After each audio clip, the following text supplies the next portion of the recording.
হাদিসে পাকের অর্থ হযরত ওমর ইবনে খাত্তাব রাদিয়াল্লাহু তাআলা আনহু হইতে বর্ণিত আছে যে তিনি একদিন মসজিদে নববীতে যাইয়া দেখিলেন হযরত মুআয রাদিয়াল্লাহু তাআলা আনহু রাসূলুল্লাহ সাল্লাল্লাহু আলাইহি ওয়াসাল্লামের রওজা শরীফের নিকট বসিয়া কাঁদিতেছেন।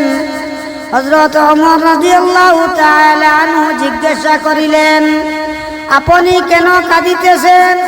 তিনি বলিলেন, একটি কথার কারণে আমার কান্না আসিতেছে, যাহা আমি রাসূলুল্লাহ সাল্লাল্লাহু আলাইহি ওয়াসাল্লামের নিকট হইতে শুনিয়াছিলাম।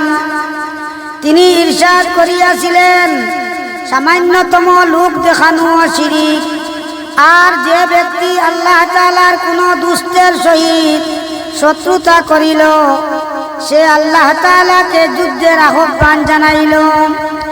আর নিঃসন্দেহে আল্লাহ তাআলা এমন লোকদেরকে ভালোবাসেন যাহারা নেক হয়, মুত্তাকি হয় এবং এমনভাবে গোপন হইয়া থাকে যে অনুপস্থিত হইলে তালাশ করা হয় না, আর যদি উপস্থিত থাকে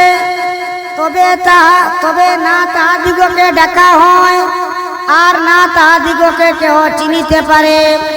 তাহাদের অন্তর হেদায়েতের উজ্জ্বল চেরাগ, তাহারা ফিতনার অন্ধকার তুফান হইতে বাহির হইয়া যায়।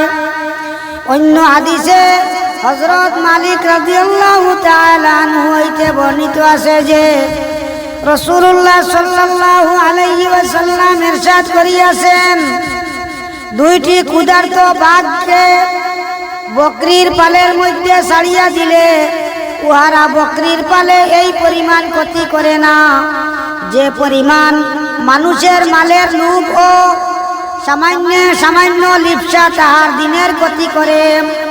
অন্য হাদিসে হযরত আবু হুরায়রা রাদিয়াল্লাহু তাআলা আনহু বলেন, রাসূল পাক সাল্লাল্লাহু আলাইহি ওয়াসাল্লাম ইরশাদ করিয়াছেন, যে ব্যক্তি অন্যের উপর গর্ব করার জন্য, ধনী হওয়ার জন্য, নাম যশের জন্য দুনিয়া চাহিবে, যদিও তাহা হালাল উপায়ে হোক, সে আল্লাহ তাআলার সম্মুখে এমন অবস্থায় হাজির হইবে যে আল্লাহ তাআলা তাহার প্রতি অত্যন্ত নারাজ থাকিবেন।